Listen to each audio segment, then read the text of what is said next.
Bonjour et merci beaucoup Mélanie pour oui, cette interview et partager ce moment avec vous. Je m'appelle donc Léna Aubry, j'ai 41 ans. Je suis traumathérapeute, auteure, formatrice et créatrice de l'approche psychoneurosomatique ainsi que de la pratique neuro-intégrative SomaMove. Donc je me spécialise depuis près de 20 années maintenant, d'abord en Allemagne et puis aujourd'hui en France, dans le Touarset, au cœur des Deux-Sèvres, où j'exerce au sein d'un cabinet partagé avec 4 autres thérapeutes, praticiens du bien-être, et dans lequel je reçois toute personne souhaitant reconnaître leur mal-être, leur souffrance, non pas comme un problème à résoudre, mais comme des expériences oui, à réconcilier. Donc c'est un processus de réconciliation qui s'inscrit véritablement dans une démarche trauma sensible, non? Puisque j'ai la conviction que le stress, le trauma, ne se joue pas uniquement à une échelle individuelle, mais bien à un niveau collectif.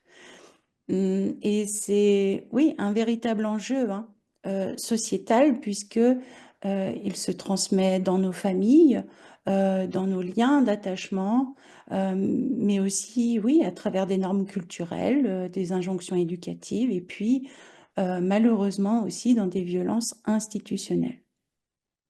Donc je pense qu'il est urgent pour nous de prendre conscience de cette responsabilité que nous avons tous face à la souffrance humaine, qu'elle soit visible ou silencieuse.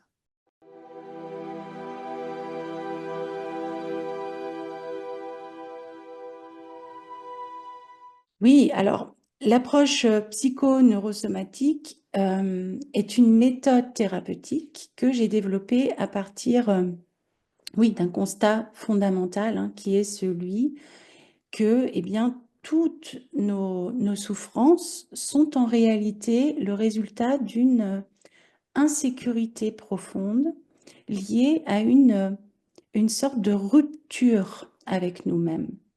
Et que cette rupture avec nous-mêmes, elle est activée et maintenue par nos instincts de survie. Alors, des instincts de survie, c'est quoi? Ce sont, oui, ces réflexes biologiques, automatiques, qui se déclenchent en nous dès que nous percevons une situation comme menaçante. Et donc là, c'est ce sentiment euh, où vous n'arrivez plus à vous contrôler, où vous vous dites, ben là, je sais même pas ce qui m'arrive, ou alors c'était plus fort que moi, je comprends pas, c'est pas moi, je me reconnais plus. Donc, ce sont, oui, des réactions archaïques gérées par notre système nerveux autonome et que nous ne pouvons pas contrôler avec notre volonté consciente. Alors, ils prennent 3 formes. Ce sont des instincts, puisqu'on parle donc ici de la fuite, de la lutte ou du figement. Et puis, dans certains contextes, ils peuvent se manifester par des comportements plus complexes. Donc, soit par de la suradaptation, de la complaisance ou encore de la dissociation. Donc, nous pouvons ou nous devons bien comprendre que ces mécanismes ne sont pas là pour nous faire sentir bien, mais pour garantir notre survie. Et dans ce mouvement de protection, elles vont provoquer justement cette coupure avec nos ressentis, nos besoins profonds, notre vulnérabilité et puis notre vérité intérieure aussi, parce que c'est précisément cette menace qui nous fait croire que nous avons le droit d'être tout ce qui forme notre humanité. Pardon, j'ai fait une erreur, que nous n'avons pas le droit d'être tout ce qui forme cette humanité. Et donc cette coupure-là, cette, oui, rupture avec soi-même, avec notre humanité, eh bien, devient non, la source de cette souffrance, de ce mal-être, du stress prolongé, du stress post-traumatique, et puis de certaines maladies aussi.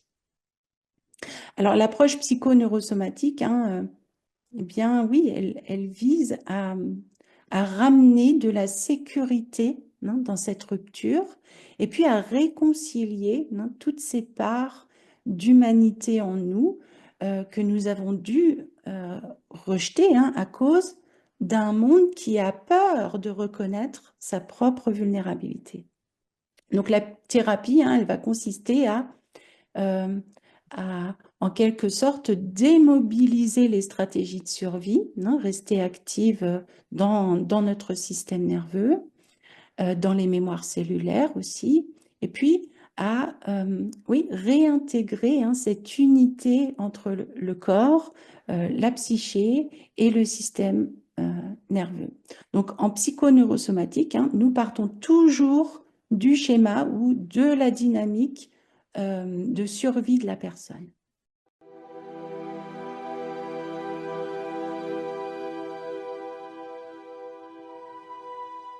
Alors, son principe fondamental, c'est que, oui, la maladie, le mal-être ne sont pas des ennemis à combattre ou à éliminer, mais des signaux très intelligents de notre corps, porteurs d'un message vital, puisque quelque chose en nous a perdu l'accès à la vérité dans le lien, dans l'attachement à soi et puis aussi à l'autre.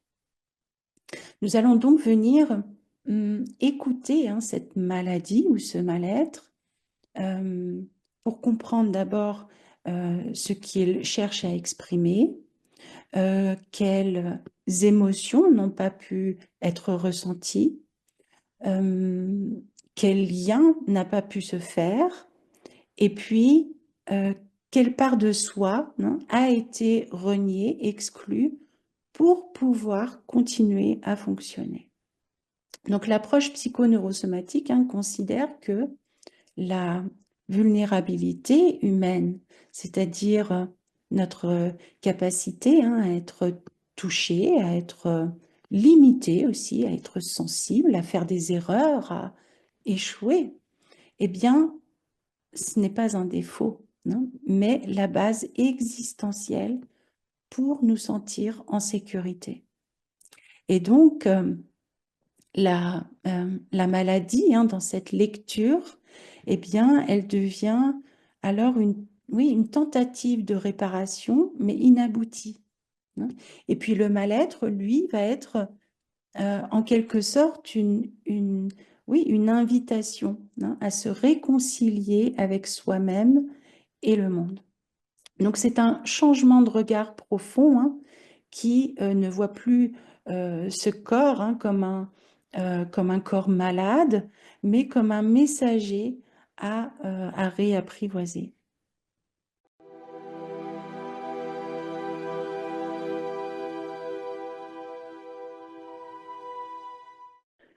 Alors, c'est lui qui régule en permanence nos réponses au monde.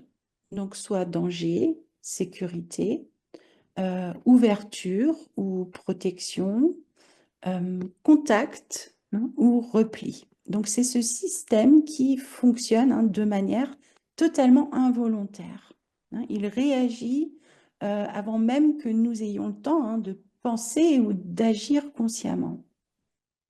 Donc, lorsqu'un oui, un événement est vécu comme une menace, eh bien, le corps, lui, va mettre en place des instincts de survie. Et si ces réponses, oui, ne peuvent pas se décharger du corps ou alors s'intégrer, eh bien, elles laissent une trace dans le système. Et c'est ce qu'on appelle une empreinte traumatique. Et ces empreintes, eh bien, elles vont alors se manifester par des tensions, du stress chronique, des troubles du sommeil, de l'alimentation, de la digestion aussi. de l'hypervigilance ou alors de la fatigue extrême, des troubles anxieux, de l'irritabilité, des symptômes aussi psychosomatiques, et puis aussi une difficulté à entrer en lien, hein, et à vraiment se sentir en sécurité avec soi-même, hein, et puis avec les autres. Donc le système nerveux autonome, hein, n'a donc pas la capacité à faire la différence entre une menace passée et une situation actuelle. Hein. Tant que la mémoire corporelle n'est pas régulée, eh bien, il continue de fonctionner, hein, comme si le danger était encore présent. Hein. Il pense que ce danger n'a jamais disparu. Donc, autrement dit, ce n'est pas l'événement en lui-même qui crée le traumatisme ou la souffrance ou l'affection, mais bien la manière dont le système nerveux a dû y répondre et puis s'y est figé.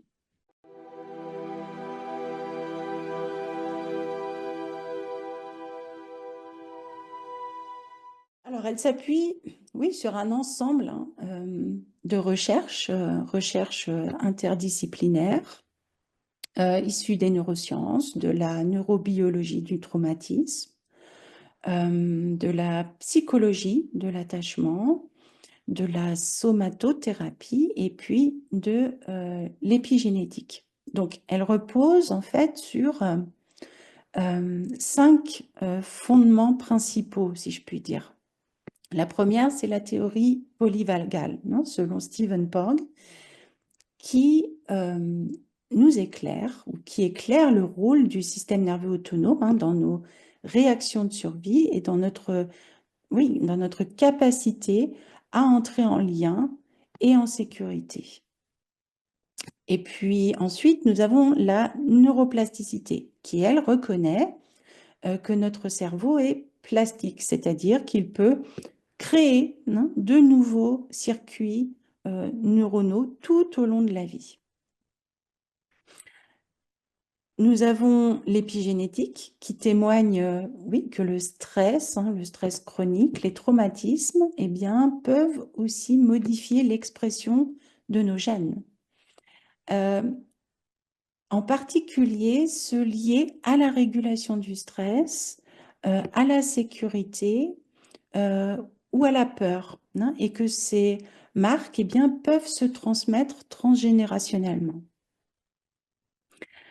Nous avons la théorie de l'attachement qui comprend, hein, que nos premiers liens avec nos figures d'attachement, nos figures parentales, hein, les figures d'autorité, eh bien, conditionnent la manière dont nous nous sentons légitimes, aimés, hein, et oui, en sécurité dans ce monde. Et puis enfin, la mémoire implicite et somatique qui, elle, nous révèle que le stress, hein, le trauma, la souffrance ne s'exprime pas uniquement dans la mémoire cognitive, mais bien dans le corps, dans nos réflexes et dans nos sensations.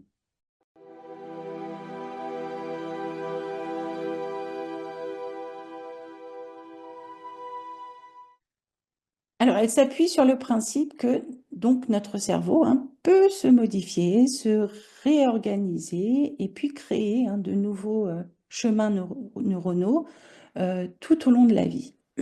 Ça signifie donc que même après une enfance peut-être douloureuse, un événement dramatique, un choc traumatique, eh bien, des changements durables sont possibles, hein, à condition, bien évidemment, que le système nerveux, hein, soit placé dans des conditions de sécurité.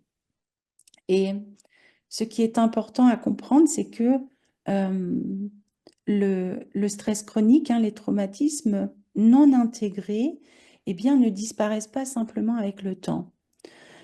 Ils laissent des empreintes, hein, dans le cerveau et dans le corps. Donc, en psychoneurosomatique, hein, j'utilise la neuroplasticité pour hum, revenir dans des expériences correctrices, hein, où le corps va pouvoir répondre autrement, sans se figer, sans devoir fuir ou sans devoir oui, lutter, hein, ou attaquer.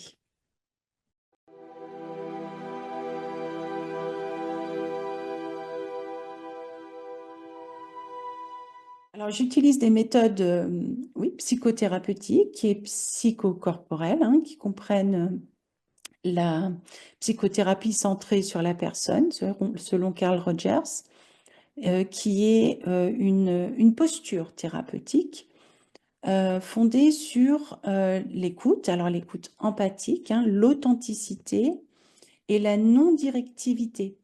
Et ça va permettre en fait un cadre sécure, hein, oui, pour l'exploration de soi.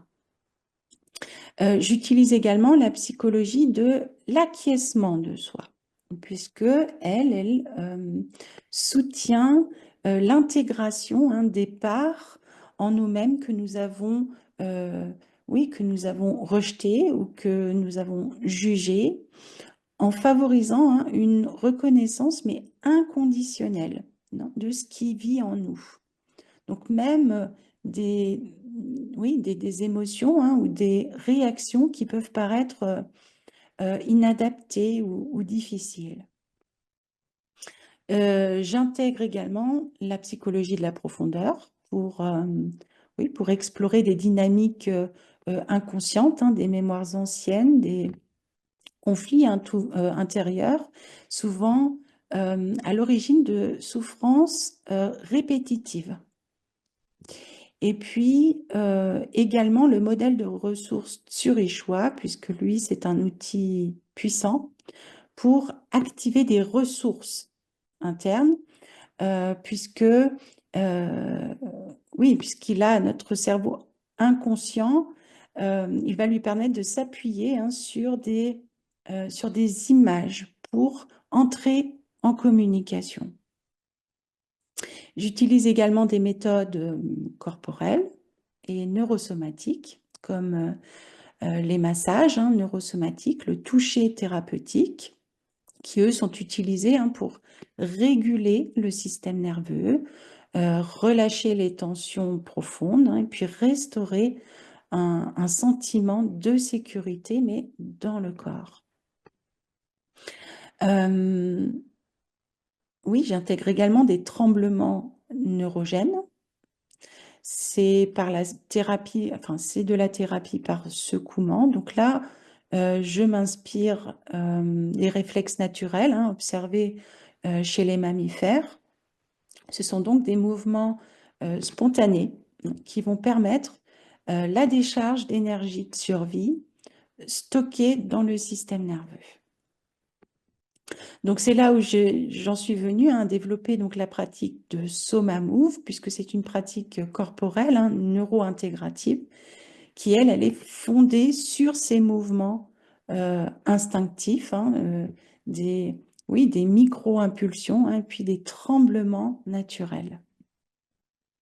Et puis le travail somato-émotionnel qui, lui, va nous permettre de oui, laisser émerger, hein, ou libérer des charges émotionnelles logées dans les tissus, hein, en lien avec oui, les expériences qui n'auront pas pu être intégrées. Et puis enfin, j'y intègre aussi des outils, oui, de régulation, hein, de régulation et d'intégration neuro-émotionnelle. Donc là, font partie, oui, des visualisations guidées, hein, de l'hypnothérapie pour accéder à l'inconscient et puis transformer, hein, les mémoires profondes à travers des images internes. J'utilise aussi le mapping thérapeutique et le travail des états sur moi, qui en fait, oui, qui est une grande partie de la thérapie, puisqu'ils permettent d'identifier les parts en nous qui ont été blessés, qui ont été traumatisés, mais aussi nos parts protectrices, nos parts critiques, et puis toutes celles qui auront été occultées. Il va donc s'agir de comprendre leurs fonctions, leurs intentions bénéfiques, et puis de les réorganiser, non, dans le système intérieur de manière, oui, cohérente, hein, et vivante. J'utilise également pour ça le décodage psychobiologique pour relier, hein, les symptômes physiques à des vécus émotionnels, à des vécus relationnels aussi, pour libérer le sens enfermé, hein, dans le corps.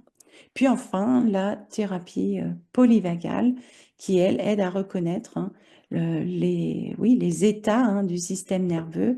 Donc, est-ce que la personne est en état de figement, d'hyperactivation ou de sécurité, hein, et puis à revenir en douceur, hein, dans un état de régulation.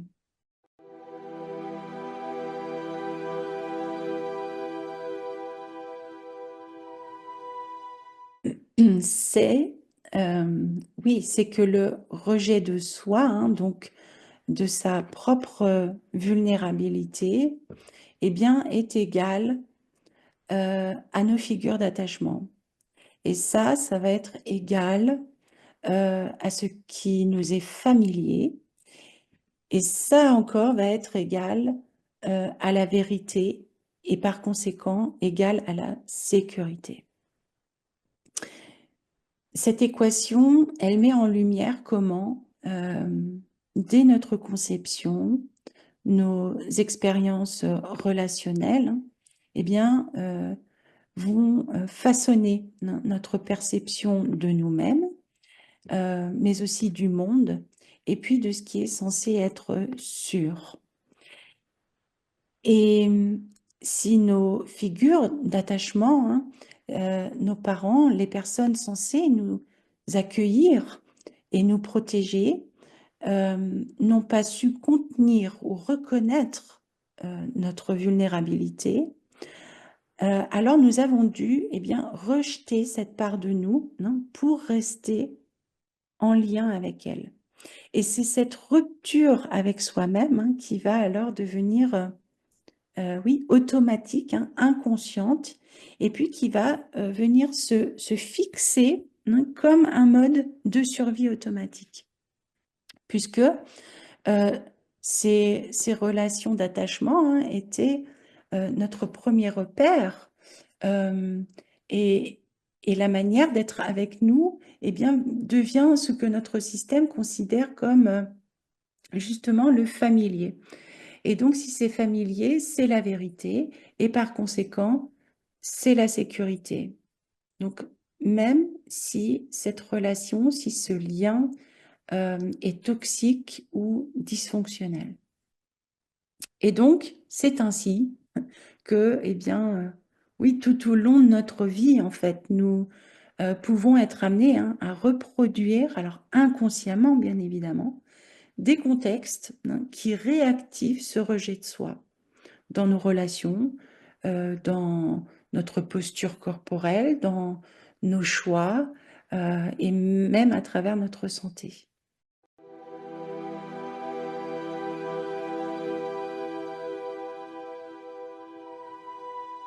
Alors, elle nous permet de comprendre pourquoi nous restons souvent inconsciemment, hein, fidèles à des schémas de souffrance, puisqu'en tant qu'enfant, notre besoin vital d'attachement va primer sur tout, même sur notre intégrité, même sur notre authenticité.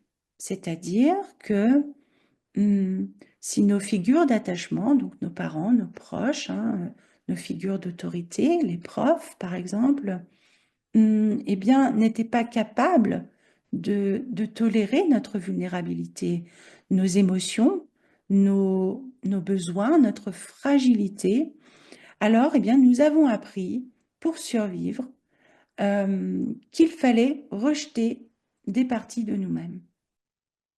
Donc, encore une fois, ce rejet n'est pas un choix volontaire de notre part, mais bien une adaptation pour être aimé. Et puisque ces figures d'attachement représentaient notre vérité première, notre cadre de référence, alors même ce qui était dysfonctionnel ou blessant, eh bien, est devenu pour nous le familier, donc le sécurisant. Autrement dit, ce que nous avons connu, eh bien, c'est ce que nous croyons être vrai. Et ce que nous croyons être vrai, ou ce qui est vrai, eh bien, c'est ce que nous associons à la sécurité, hein, même si ce connu nous fait souffrir. Le résultat, eh bien, c'est que à l'âge adulte, nous attirons inconsciemment des relations, des contextes, des dynamiques qui reproduisent cette équation. Parce que, eh bien, oui, notre système nerveux cherche à retrouver ce qui lui semble cohérent, même si c'est douloureux.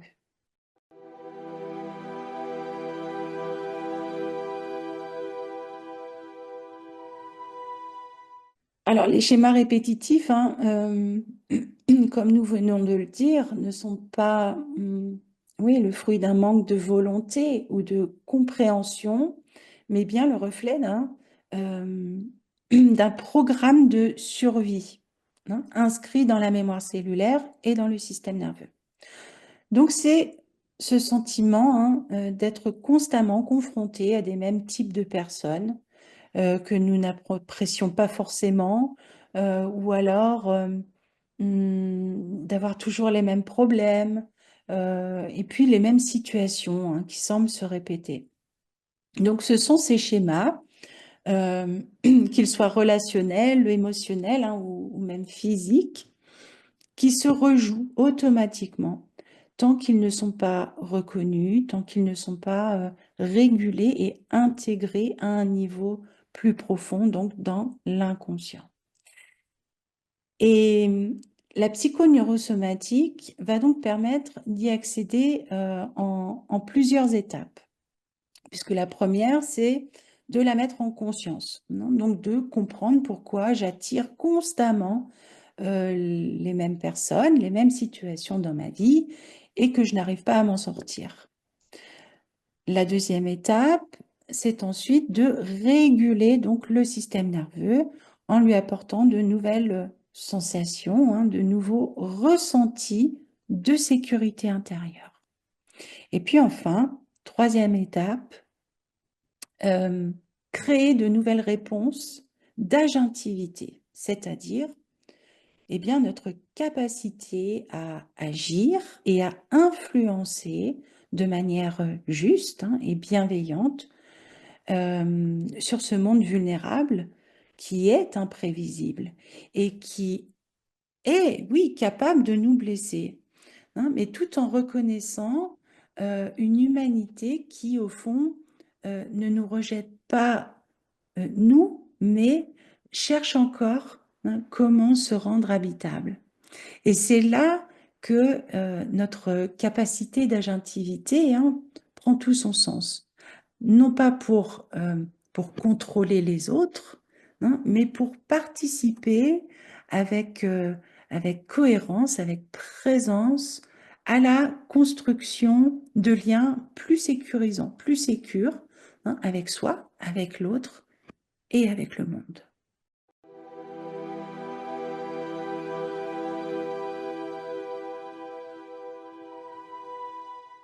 Oui, alors guérir selon la psychoneurosomatique, c'est revenir à un état où l'on peut exister pleinement dans sa vérité, où l'on peut exister pleinement dans les relations, mais surtout dans sa vulnérabilité, sans être euh, gouverné par des instincts de survie anciens. Et c'est ce que j'appelle, moi, être dans un accord incontestable avec soi-même.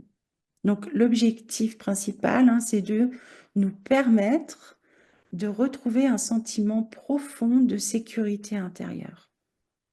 Car quand notre système nerveux est en mode de survie, eh bien aucune guérison oui, aucune guérison durable n'est possible, hein. On peut comprendre, on peut analyser, on peut vouloir aller mieux, mais si le corps, lui, perçoit encore le danger, eh bien, il restera en alerte.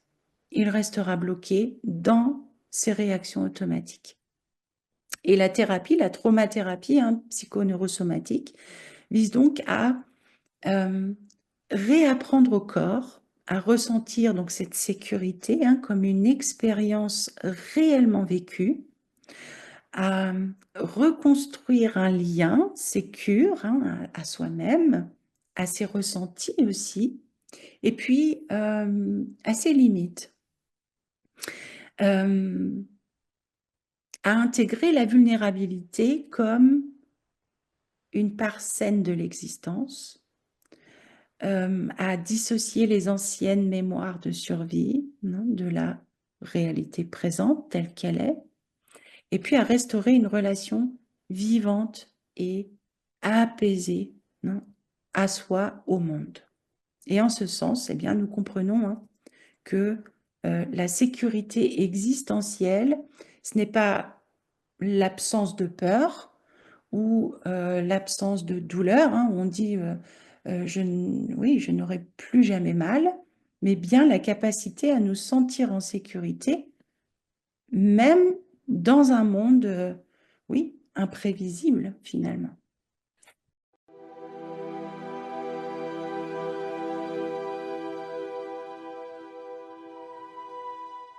Alors, la psychoneurosomatique, elle agit à deux niveaux essentiels. Le premier qui est la réconciliation intérieure, donc en créant un espace thérapeutique sécure, hein, où nous pouvons véritablement entrer en contact avec, oui, avec ces parties, hein, de nous-mêmes que nous avons exclues, que nous avons niées, rejetées, à travers donc, des outils, hein, comme le travail des états du moi ou l'hypnothérapie, les visualisations guidées, pour que nous apprenions à reconnaître ces différentes parts de nous, à leur redonner leur juste place, à leur redonner une voix, une parole, et puis une fonction bénéfique. Et puis le deuxième niveau, qui lui est la restructuration des schémas neuronaux. Donc en parallèle, hein, le travail corporel et sensoriel va permettre donc de créer de nouvelles expériences vécues dans le corps, opposées à celles de la souffrance, du traumatisme. Et donc là, grâce à la neuroplasticité, hein, eh bien, ces expériences vont permettre au système nerveux de créer de nouvelles connexions. Donc, moins de réactivité, plus de tolérance et plus de choix surtout. Et donc, à partir de là, eh bien, le corps intègre alors, hein, une nouvelle réalité. Hein, oui, je peux ressentir sans être submergée. Ou alors, je peux poser une limite sans avoir peur d'être rejetée. Ou encore, je peux exister sans me suradapter.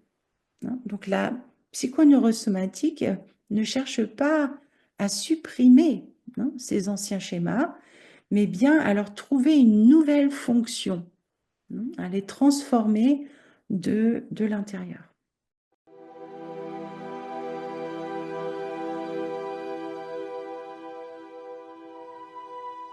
Alors, ce qui la distingue des autres méthodes, c'est qu'elle ne s'adresse pas uniquement au mental, hein, ou au psychisme, mais au système nerveux autonome, hein, et aux mémoires cellulaires.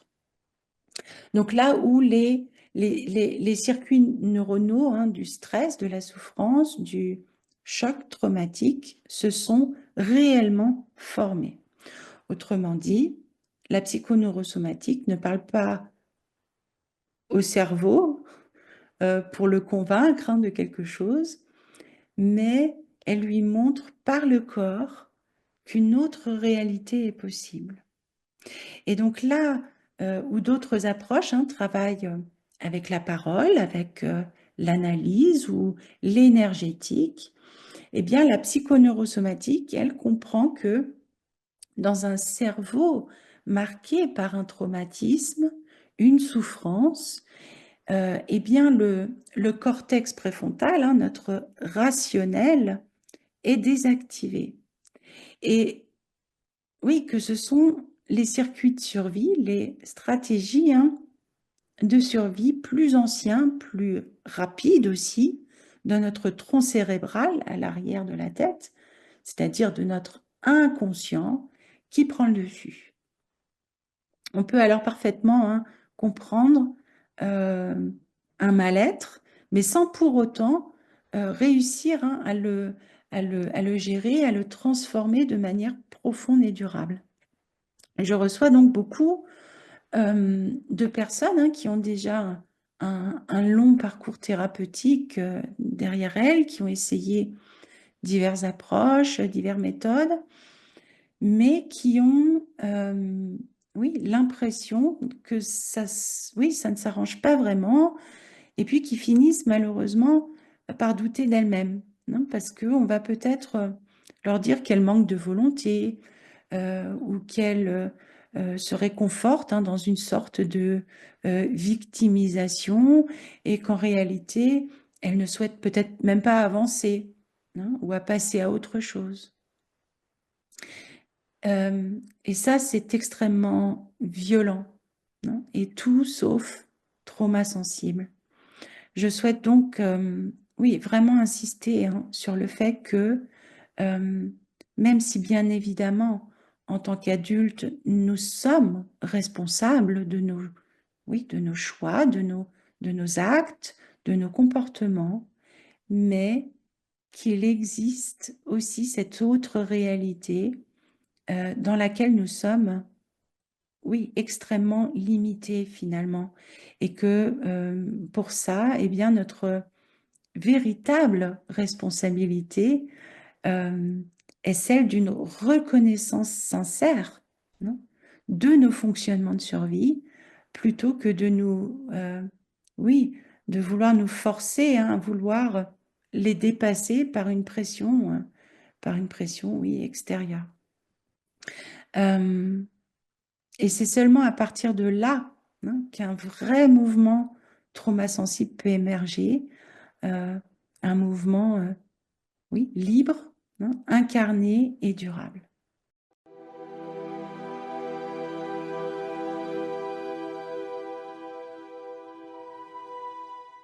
Alors, en tant que traumathérapeute, je suis spécialisée, hein, dans l'accompagnement des traumatismes, notamment les traumatismes relationnels et émotionnels, et en particulier ceux issus de l'enfance, hein, des liens d'attachement précaires ou instables, mais aussi des situations de stress chronique, hein, d'anxiété, de dépression, d'hypervigilance, et puis de suradaptation. Alors, mon travail, il repose, hein, sur une approche donc neuro-intégrative, hein, me permettant d'accompagner les personnes, hein, de manière vraiment globale, en, oui, en respectant leur rythme, mais aussi leur réalité corporelle, et puis les mécanismes de protection qu'elles ont mis en place, hein. Donc l'objectif n'est pas de forcer un changement, puisque, oui, tout en nous est déjà juste, hein, ou détient déjà une intention bénéfique, mais qu'il va s'agir de créer, hein, les conditions de sécurité intérieure.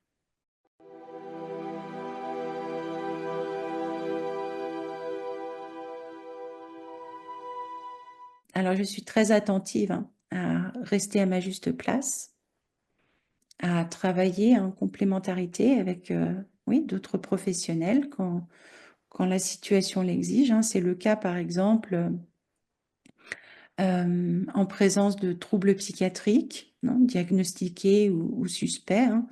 Par exemple, les troubles bipolaires, les psychoses, les troubles sévères de la personnalité. Donc là, oui, une évaluation, un suivi psychiatrique sont absolument indispensables pour garantir, oui, un cadre thérapeutique stable et adapté.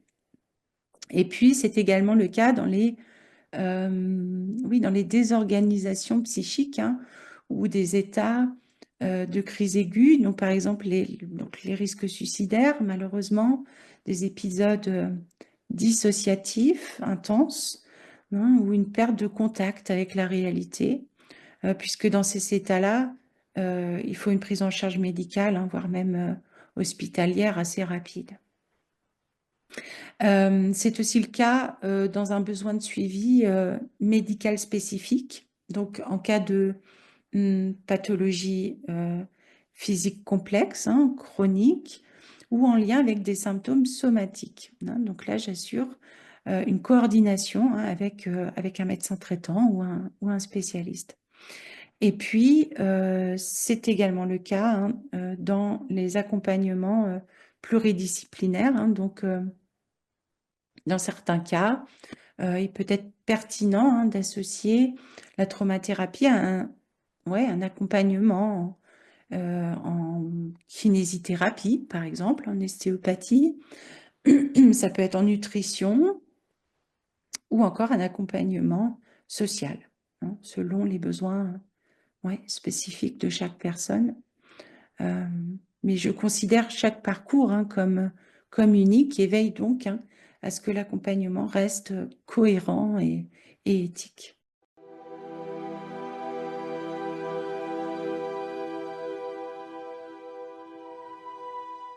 Alors, les traumatismes transgénérationnels, eux, sont compris comme des empreintes silencieuses, souvent non dites, mais profondément inscrites dans le corps, dans le système nerveux et dans les schémas relationnels. Et là, les recherches en épigénétique montrent que certains événements vécus par nos ancêtres, que ce soit les guerres, des violences, les exils, les deuils et les secrets aussi, eh bien, peuvent altérer l'expression de certains gènes, notamment ceux liés à la régulation du stress et de la sécurité. Et donc, ces altérations, eh bien, elles peuvent se transmettre d'une génération à l'autre, même en l'absence de récits ou de souvenirs conscients. Donc là, dans ma pratique, ça se manifeste par l'observation de schémas répétitifs, mais qui n'ont pas d'ancrage clair dans l'histoire personnelle.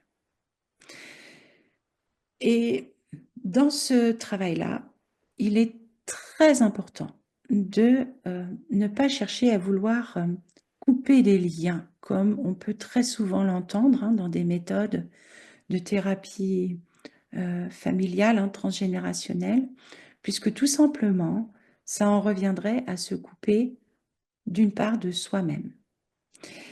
Et ça, c'est extrêmement dangereux, parce que le potentiel de dissociation ou de rétraumatisation est réellement là et serait grave.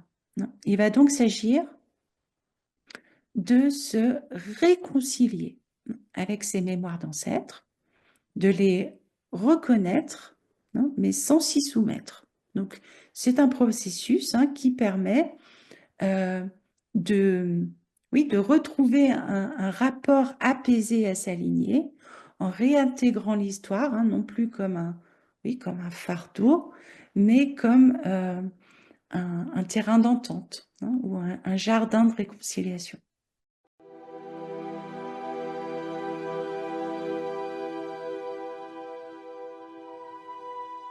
Le décodage psychobiologique, lui, est un outil pour donner du sens aux manifestations corporelles.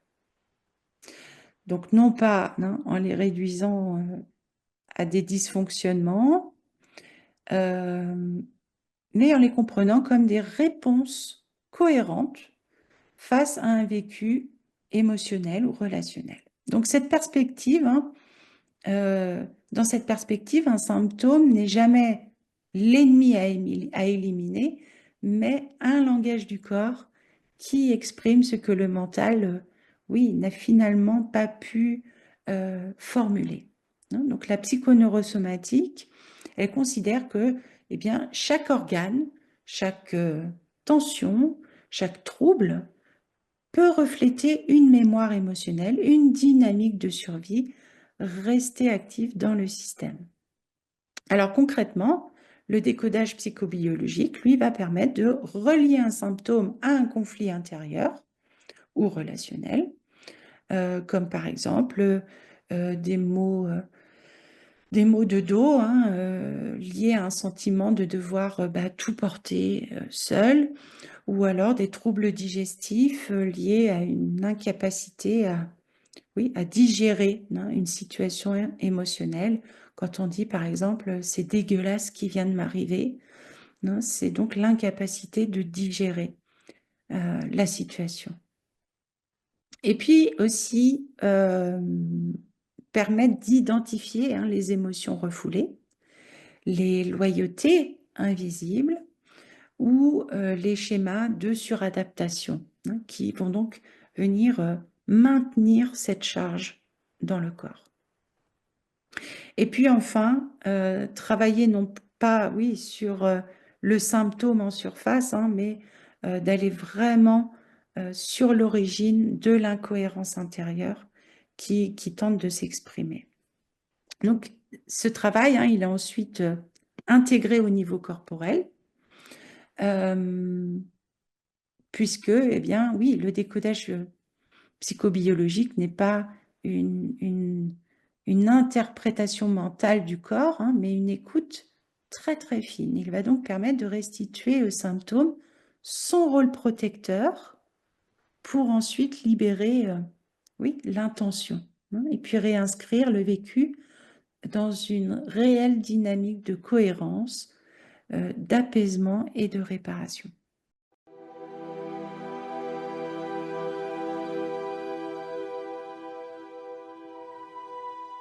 Alors, dans l'approche psychoneurosomatique, les thérapies DNR et polyvagales sont intégrées comme des outils clés pour agir directement sur les circuits de survie du système nerveux autonome. Là où les souffrances ou les traumatismes, le stress, eh bien, laissent leur empreinte les plus profondes.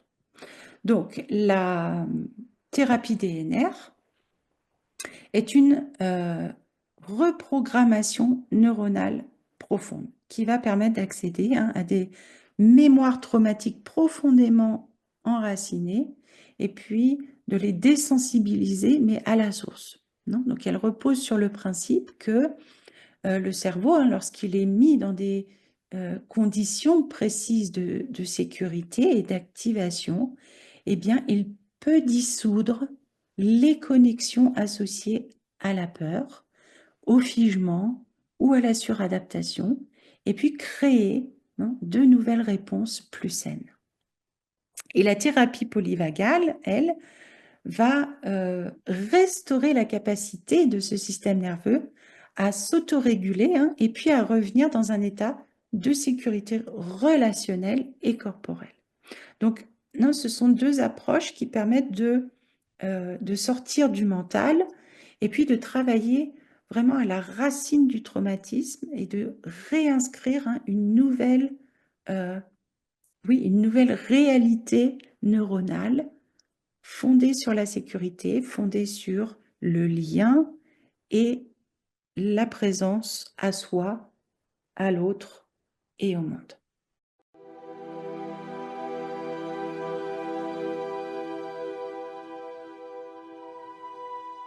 Alors, les massages neurosomatiques et somato-émotionnels occupent une place essentielle puisque, oui, ils permettent d'agir là où les mots ne suffisent plus, c'est-à-dire dans le corps, dans les tissus et dans la mémoire cellulaire. Et dans ce contexte, hein, nous devons bien comprendre qu'un traumatisme n'est pas seulement un souvenir, mais bien une expérience non digérée, c'est-à-dire qu'elle est encore présente dans notre corps. Hein, elle reste inscrite dans le système nerveux, dans la structure corporelle. Donc le corps garde la trace de ce qui n'a pas pu être exprimé, de ce qui n'a pas pu être intégré ou traité. Et donc les messages deviennent un outil thérapeutique d'accès, hein, souvent à la période préverbale, c'est-à-dire la période de la vie, hein, où le langage n'existait pas encore, mais où tout s'enregistrait déjà à travers les sensations, les rythmes, le contact, hein, et puis l'environnement relationnel. Donc jusqu'à nos, oui, je dirais jusqu'à nos 6 ans, hein, nous passons vraiment par nos émotions. Et c'est là que s'ancrent les premières mémoires de sécurité ou de danger, souvent en dehors de, oui, de toute narration consciente, hein, mais profondément présente dans le corps. Donc le massage thérapeutique, hein, permet d'entrer en relation avec ces couches profondes de l'expérience, de les reconnaître, de les contenir, et puis progressivement, hein, de leur offrir un nouvel ancrage dans la sécurité.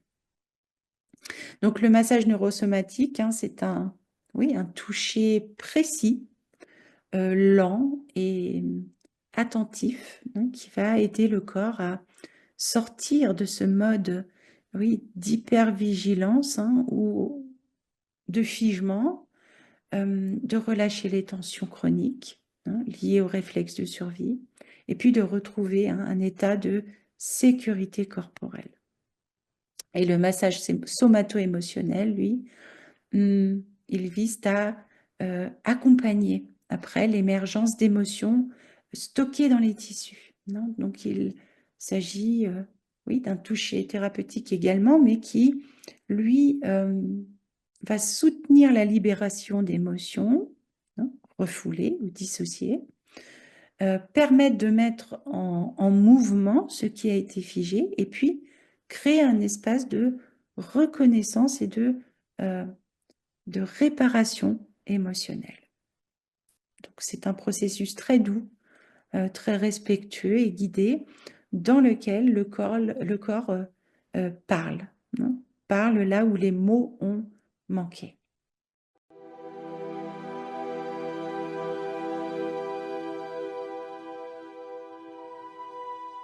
C'est une intégration émotionnelle, identitaire et relationnelle, hein, qui forme à une culture traumasensible. Un espace thérapeutique où l'on ne cherche pas à aller vite, où on ne cherche pas à aller ou à être mieux, à devenir plus fort, plus intelligent, plus performant, mais à aller vrai, hein, à devenir ce que nous sommes déjà, vulnérables, hein, et surtout une réhabilitation de la sécurité, là où la peur avait finalement pris le dessus. Et alors guérir, hein, ici, eh bien, signifie de se retrouver sans se forcer, non, sans se fuir.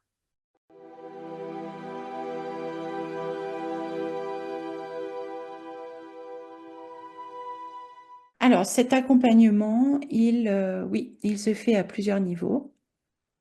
Je propose un accompagnement en séance individuelle, hein, pour un travail personnalisé, en groupe, pour bénéficier de la co-régulation, hein, une écoute, oui, mutuelle, hein. On est ici donc dans une dimension relationnelle aussi. Et puis dans des semaines intensives, hein, des semaines intensives thérapeutiques qui permettent donc oui, une plongée en profondeur, hein, dans un cadre vraiment contenu, soutenu et bien évidemment sécurisant. Et puis, je propose également à distance, hein. Donc, ça peut se faire en visio, en vidéoconférence, mais aussi grâce à un soutien journalier. Donc, je le fais via WhatsApp, hein, dans des moments oui, de crise ou d'angoisse ou d'activation nerveuse, hein, pour, oui, pour tout simplement ne pas être seul, hein, avec ça. Donc, je propose systématiquement une première consultation, hein, d'orientation de 90 minutes qui est offerte pour, oui, pour comprendre les besoins, hein, le vécu de la personne, identifier les mécanismes de survie encore actifs et voir, oui, si la traumathérapie et l'approche psychoneurosomatique est adaptée, non, oui, à la réalité, hein, et au rythme de la personne. Donc, c'est un temps d'écoute, de mise en lien aussi, et puis de clarification, hein, sans engagement.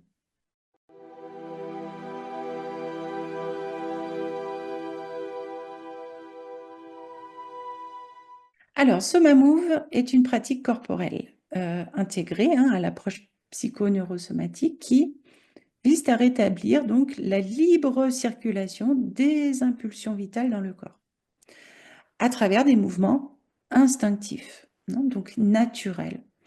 Elle s'appuie sur donc la compréhension, hein, du système nerveux autonome partagé par tous les mammifères, hein, puisque nous avons, nous les humains, le même système nerveux autonome que les mammifères. Dans la nature, lorsqu'un animal, hein, survit à une menace, eh bien, il va commencer par tout d'abord se secouer, hein. Il va secouer spontanément son corps pour justement décharger, hein, toute l'énergie de ce stress traumatique qu'il vient d'accumuler.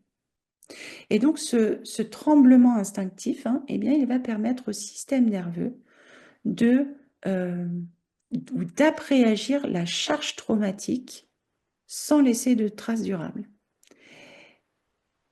Et c'est la raison pour laquelle ces animaux ne sont jamais traumatisés. Voilà, tout simplement. Chez nous, les humains, ce mécanisme, il est le même. Mais il est souvent inhibé. On l'a oublié, hein, de le faire, de part de notre mental, notre culture, hein, et puis peut-être aussi la honte, hein. On ne va pas se mettre là et se mettre à trembler. euh, et puis parce que nous avons toujours, hein, cette impression que nous pouvons contrôler notre corps.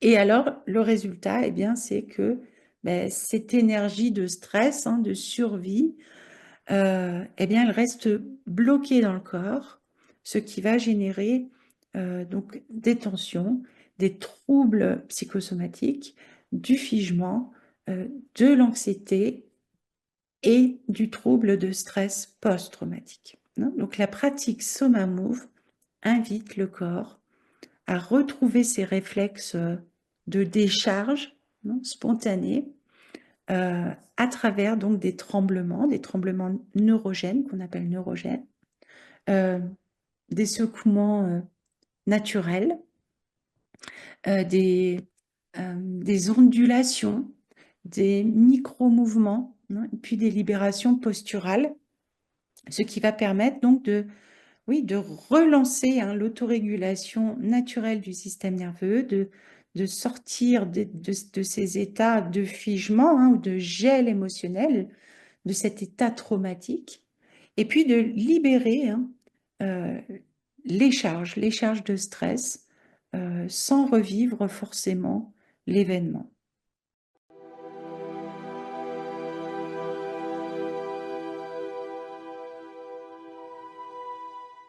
Oui, alors pour toute personne souhaitant me contacter, hein, ou entamer un processus.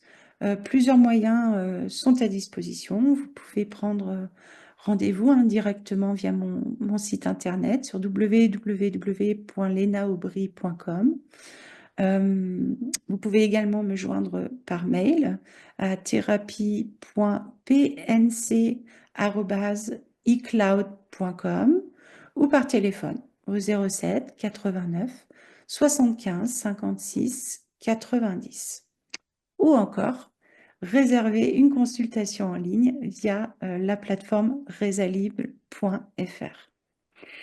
Et pour découvrir mon univers et suivre mes partages, mes contenus, vous pouvez aussi me retrouver sur ma page Facebook, Léna Aubry, thérapie psycho-neurosomatique, et bientôt sur ma chaîne YouTube, où je publierai chaque semaine oui, des contenus autour du stress et du trauma.